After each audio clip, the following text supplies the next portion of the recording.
Video में आप सभी का स्वागत है। आज मैं जा रहा हूँ तानूर गांव है पूना में, उधर काम करने के लिए जा रहा हूँ। तो चलो आपको दिखाते हैं रास्ते में आपको क्या क्या देखने को मिलता है। तो अभी मैंने बैग में सब औजार वगैरह डाल दिया है, तो चलो चलते हैं।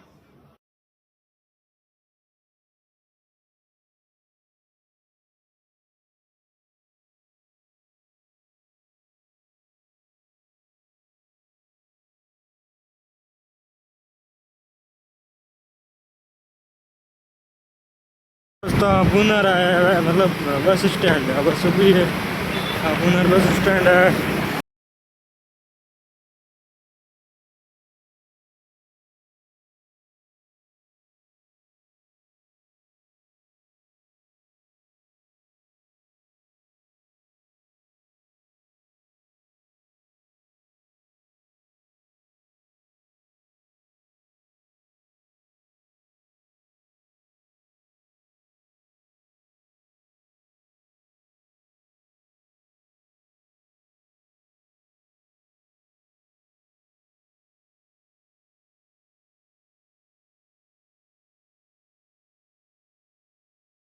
दोस्तों अभी आ गए हमारे साइड पर, ये डोर लॉक है।